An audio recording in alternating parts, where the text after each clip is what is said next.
परमाणु ऊर्जा बिजली का एक शक्तिशाली सोर्स, लेकिन जब सुरक्षा चूक जाती है तो परिणाम विनाशकारी हो सकते हैं। आज हम होशिची आउची के बारे में बात करेंगे, जिसने अपने जीवन की कीमत पर दुनिया को चेतावनी दे गए।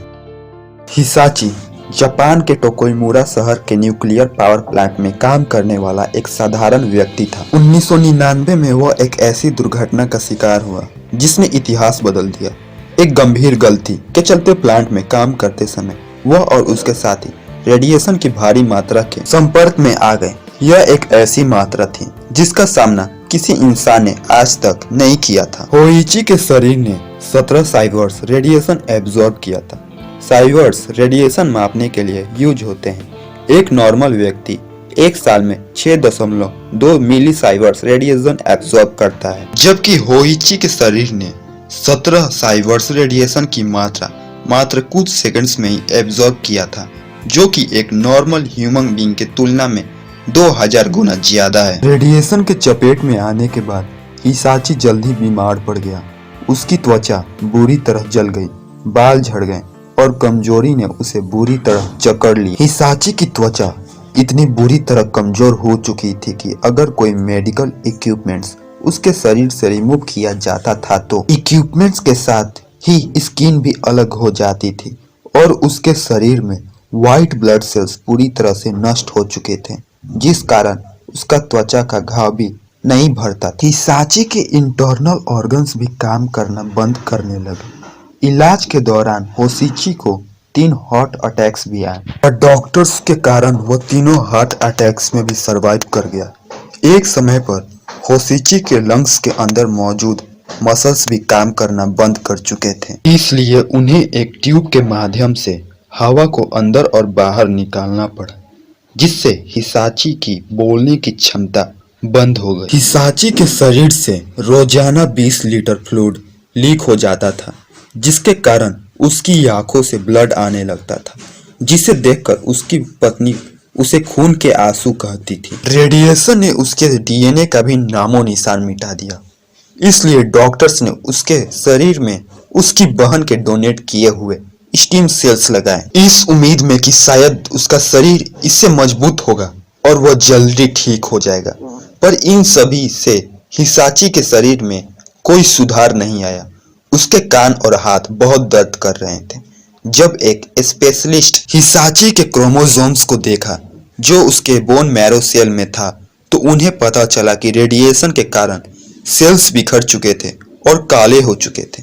इसी कारण उसके शरीर में न्यू सेल्स जनरेट नहीं हो रहे थे, ना ही कोई डीएनए बन पा रहा था और ना ही चोट के बाद स्किन क्योर हो पा रहा था। 21 दिसंबर को रात 11:21 पर होशिची के शरीर ने आखिरकार दम तोड़ दिया। एक आर्टिकल के अनुसार उसकी मृत्यु कई अंगों के विफल होने से हुई। अब चलिए जानते हैं कि हिसाची के साथ ऐसा क्या हुआ कि 17 साइवर्स जितनी मात्रा के रेडिएशन के चपेट में वो आया। हिसाची टोकोइमुरा पावर प्लांट में एक स्टाफ था।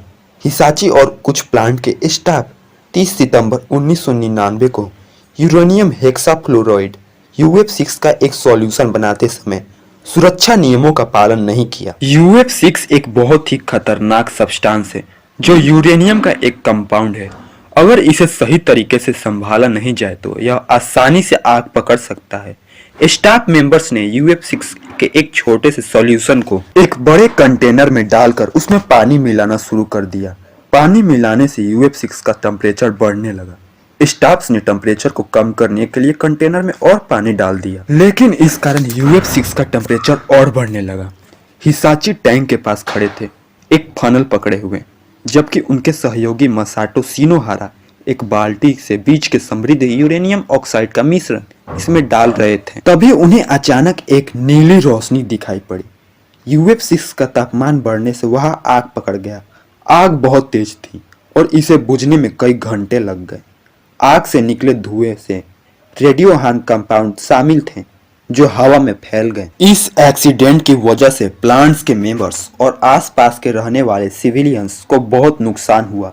कई लोगों को रेडिएशन की तेज मात्रा के संपर्क में आने की वजह से बीमारी हो गई। टोकोइमुरा न्यूक्लियर पावर प्लांट एक्सीडेंट दुनिया के सबसे बड़े न्यूक्लियर एक्सीडेंट में से एक था।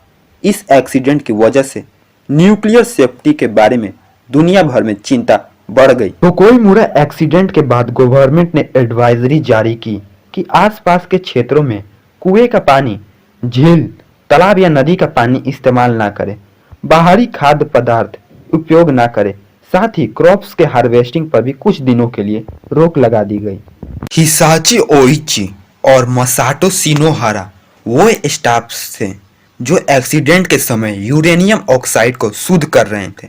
उन दोनों की एक्सीडेंट में मौत हो गई। इस एक्सीडेंट के बाद वहां के जेसीओ के सीईओ और प्रेसिडेंट को राजीनामा देने के लिए मजबूर किया गया।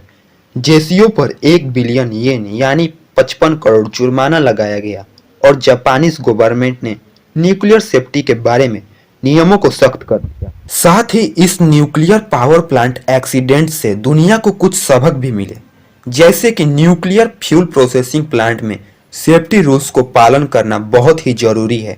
UF6 जैसे डेंजरस कंपाउंड को संभालने के लिए विशेष परीक्षण की आवश्यकता होती है और न्यूक्लियर एक्सीडेंट की स्थिति में जल्दी से और प्रभावी ढंग से कार्रवाई करना बहुत जरूरी है। आप सभी का वीडियो के अंत तक बने रहने के लिए बहुत ही धन्यवाद। आपसे फिर मुलाकात होगी एक और आने वाले नए वीडियो में। तब तक के लिए हमारे चैनल को जरूर सब्सक्राइब करें।